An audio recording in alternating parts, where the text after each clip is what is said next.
명작이 탄생할 캔버스 통합사회 윤재준입니다. 게스트로 왔습니다.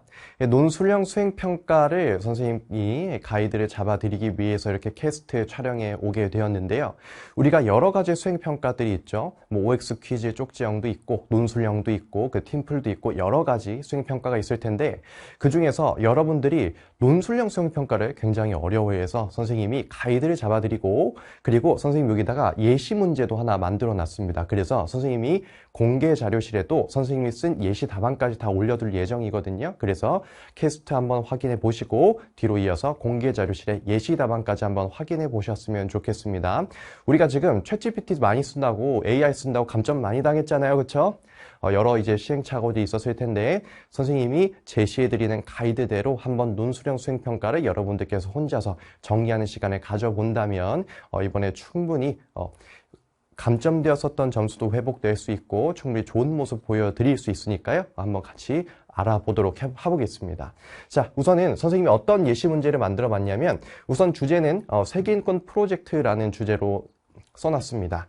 이 세계인권이라는 건 우리가 이제 통합사회 이에 들어가면 인권보장과 헌법이라는 단원도 있고 세계화 평화라는 단원도 있죠. 이번에 우리가 10월 모의고사에서 어떤 문제가 나왔었냐면 주요 종교인 불교인 미얀마에서 소수민족인 이슬람교인 로힝야족을 정치적인 억압, 즉 박해를 하는 그런 사례가 우리 고1 10월 모의고사 제시문 한번 출제되었습니다. 그런데 이번에 세계화 평화 파트가 이제 기말고사 범위에 들어가는 친구들이 많기 때문에 선생님이 조금 통합적으로 이렇게 세계인권 프로젝트라는 주제를 한번 만들어 봤고 그리고 실제로 학교에서 시행하는 수행평가대로 선생님이 한번 구조를 짜봤어요. 같이 우선 한번 볼 거고요. 그리고 선생님이 어떻게 이런 논술형 수행평가를 쓰면 좋을지 가이드까지 쭉 잡아드리도록 하겠습니다. 자, 우선 내용을 보면 선생님이 이렇게 문제를 만들어 봤어요. 기아, 아동노동, 국제적 난민, 전쟁 피해자 등과 같은 인권 문제 양상을 조사하고 해결 방안을 논하시오 라고 해놨고요. 그리고 몇 자 이내로 작성한다? 1200자 이내로 작성한다. 이렇게 수행평가 문제가 주어졌다라고 한번 해봅시다. 오케이. 이런 것들은 그래도 수행평가 중에서 보고서 형태로 들어가기 때문에 아마 학생부 종합전형에서도 유리하게 작용되지 않을까 싶어요. 그래서 이거 잘 써두면 충분히 또 좋은 점수 받으면 아마도 이제 내신 그리고 이제 학생부 종합전형에서도 유리할 거라고 생각합니다. 자, 그리고 시기는 11월 마지막 주 각 반 통합사회 수업 시간에 제출하는 걸로 하고 자 예시를 보면 뭐 온라인 설문지 폼으로 제출하든지 구글 폼 있죠. 또는 이제 수기로 작성해서 내라. 아니면 또 어떤 학교는 이것뿐만 아니라 2분 내에 발표하시오. 이런 이제 과제까지도 내줘서 이제 반 친구들 앞에서 이제 2분 동안 발표하는 그런 학교도 있는 걸로 선생님 알고 있어요. 선생님도 지금 현장에서 많은 학교들을 지도하고 있기 때문에 또 이제 종합적으로 같이 이렇게 여러분들과 함께 대비할 수 있는 문제를 한번 만들어 본 거고요. 자, 그 다음에 수행평가 비율이 이번에 이제 2022 개정교육과정으로 들어오고 매우 높아졌다라고 했습니다. 그래서 이제 100점 만점으로 이 논술형 수행평가를 채점을 하게 될 텐데 전체 비율은 25%로 하겠다. 이렇게 잡아놨습니다. 자, 그러면 이 문제를 바탕으로 어떤 식으로 우리가 작성을 해야 될지 같이 한번 살펴봅시다. 자, 우선 평가 기준이 있습니다. 그럼 평가 기준대로 작성을 해야겠죠. 선생님이 총 4가지 형태로 가지고 왔습니다. 자, 우선 첫 번째는 인권 문제에 관심을 갖게 된 동기와 구체성. 이거를 쓰면 몇 점을 주겠다, 20점을 주겠다 이런 이야기고요. 자, 그다음 두 번째 인권 문제 양상을 명확하게 제시할 때 또 20점을 준다라는 거고요. 자, 세 번째 인권 문제 양상을 통계 자료로 추가로 제시할 때. 그러니까 우리가 통계 자료를 이렇게 인터넷에서 서칭 을 하게 될 텐데 적절하게 그 통계 자료가 제시되었는지를 물어보겠다 이런 겁니다. 그래서 이렇게 적절하게 통계 자료가 제시되었을 때 또 20점을 준다는 거고요. 가장 어떤 항목이 배점이 높지? 인권 문제 양상에 대한 본인의 솔루션, 해결 방안을 제시하는 거. 그치? 이 부분이 지금 점수가 다른 항목에 비해서 지금 2배 높습니다. 자, 그러면 이제 어디에서 이 수행평가의 이제 점수가 결정될까요? 이 해결 방안을 제시하는 것에서 아마 결정이 될 겁니다. 여러분들이 1번, 2번, 3번까지는 그래도 어느 정도는 잘 하거든. 그리고 아마 여러분 또 챗GPT 돌리실 거예요. 저도 잘 알고 있거든.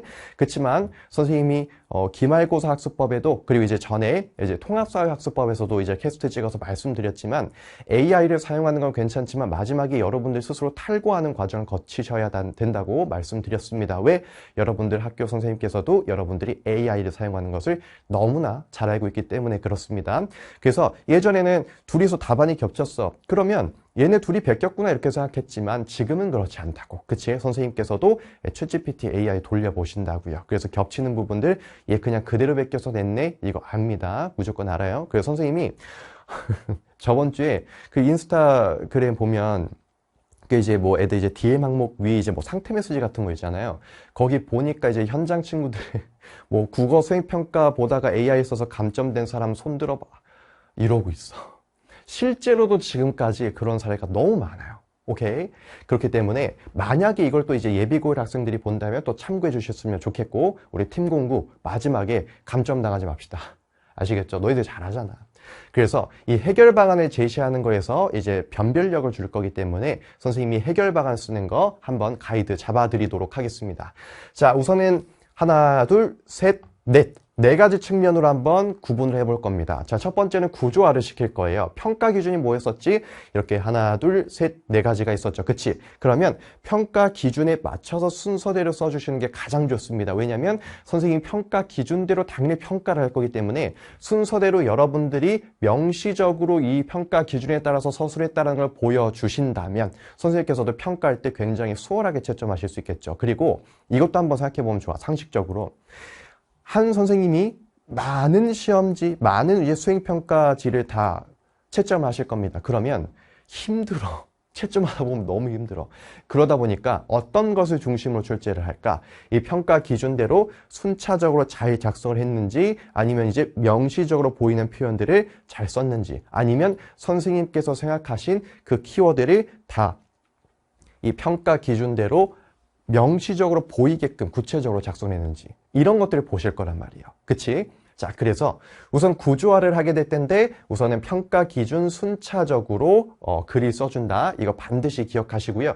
우리 문제에서 전체 몇 자내로 작성한다라고 돼 있었지? 1200자내로 작성한다고 돼 있었죠. 이거는 당연히 케바케일 거야. 학교마다 다를 텐데 먼저 우선은 평가 기준에 따라서 이제 배점을 보면 이 해결 방안을 제시하는 게 가장 배점이 높았습니다. 그치? 그러면 비율도 어떻게 써주는 게 가장 좋을까? 해결 방안을 제시하는 이 네 번째 항목을 가장 많이 써주고 구체적으로 써주는 게 굉장히 좋습니다. 오케이?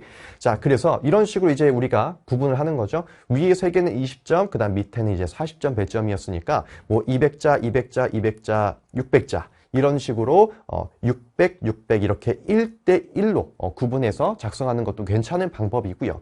자, 그 다음 두 번째, 해결 방안을 쓰는 게 너무 600자가 많다 싶으면 조금 줄일 수 있겠지. 그리고 통계 자료 추가를 제시하는 거 이런 것들에서 더 적절하게 다른 친구들보다 여러분들이 우월하게 찾을 수 있는 여러분들만의 이제 선별력 이런 것들을 보여주고 싶다면 이런 추가 자료를 제시하면서 이 통계 자료를 부연 설명하는 항목에 조금 더 이제 많은 글자를 배치를 해서 뭐 300, 500 이런 식으로 가주셔도 괜찮습니다. 오케이?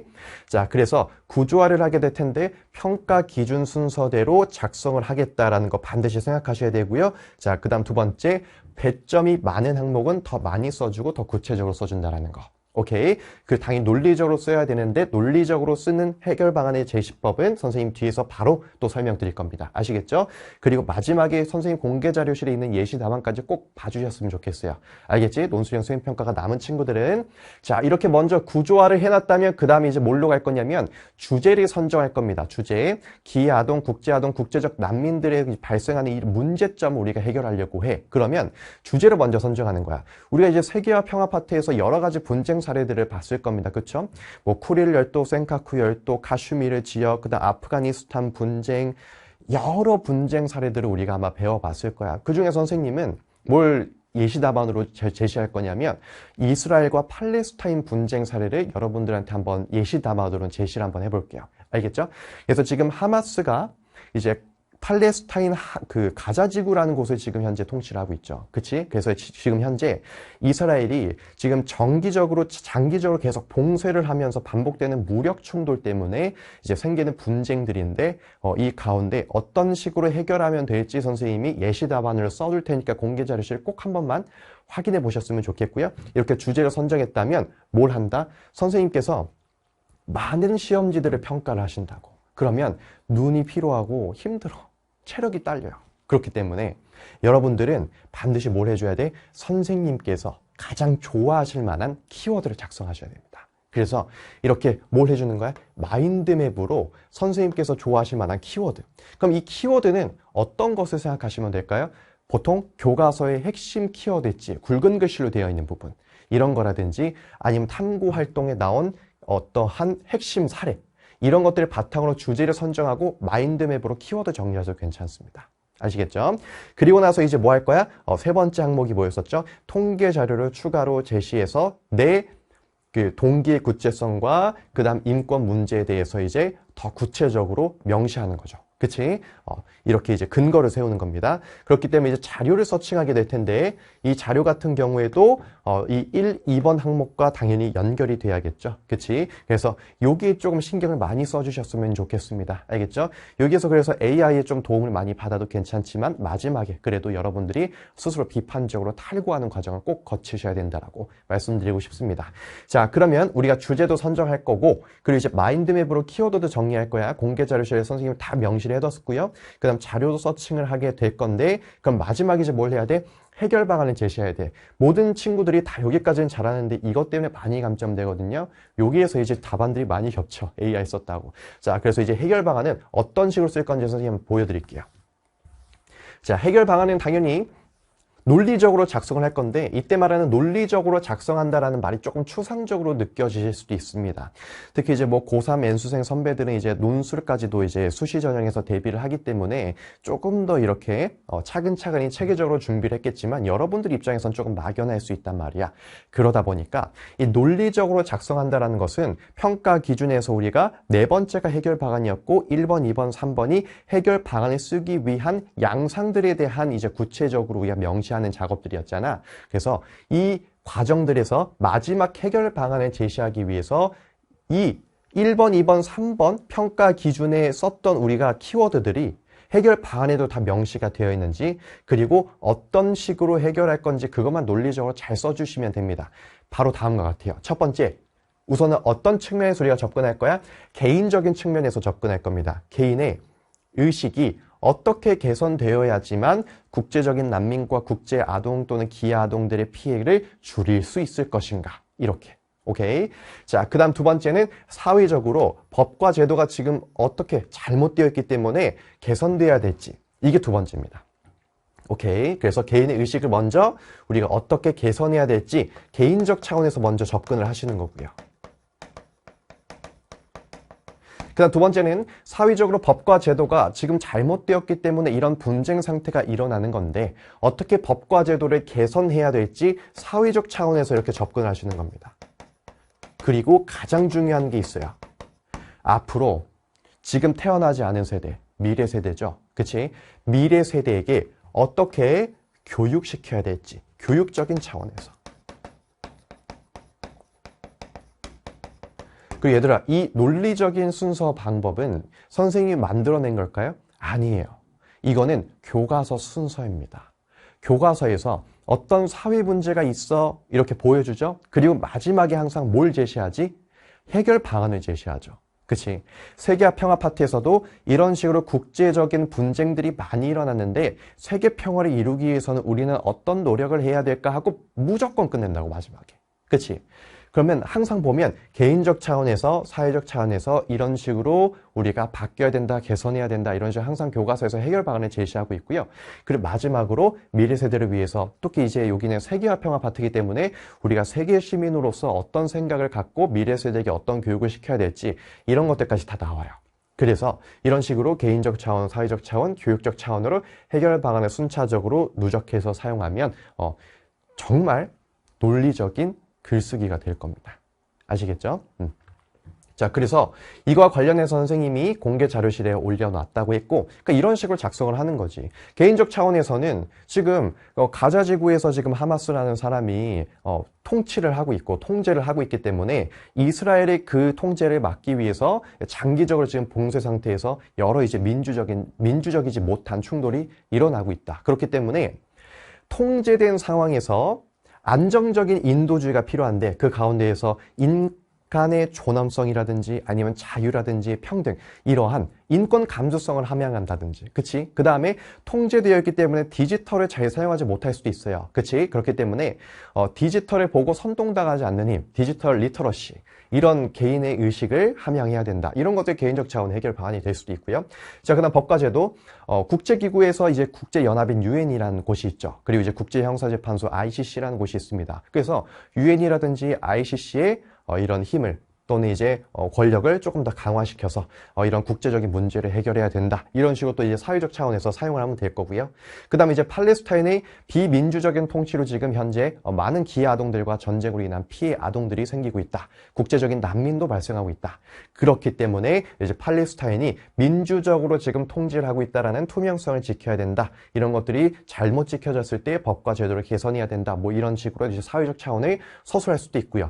자, 그다음 마지막으로 인권과 평화 교육을 확대시키고 그다음 세계 시민 의식을 가져야 되고 민주주의에 대한 국민주권 원리에 대한 이런 의식들을 함양시켜야 된다. 미래 세대에게 이런 식으로 작성을 하면 정말 좋은 답안이 되지 않을까 싶습니다. 벌써 예시답안을 말해버렸네. 자, 이렇게 해서 여러분들이 쓴다면 감점당하지 않고 정말 잘 썼구나. 선생님께서 이렇게 받아들이실 거라고 선생님 생각합니다. 그래서 마지막으로 선생님이 우리 팀 공부를 위해서 노파심의 논술형 수행평가를 여러분들이 가장 어려워하고 가장 귀찮아하기 때문에 이렇게 설명을 드려봤고요. 그리고 다른 것들은 그래도 여러분들이 뭔가 확실하게 평가 기준이 객관적으로 선생님들께서 제시를 하기 때문에 그래도 여러분들이 뭐 OX 퀴즈 이런 것도 보면 잘해요. 그런데 논술형 평가가 이제 있으면, 수행평가가 있으면 이거 언제 작성하고 있냐. 지금 어차피 지금 내신 정기고사도 얼마 안 남았는데 너무 힘들어. 그러면서 이제 새벽에 일어나서 이제 보통 AI 돌리다가 그 다음날 또 감점되고 또 이제 막 서글퍼지고 이런 일들이 아마 조금 많이 반복되었을 겁니다.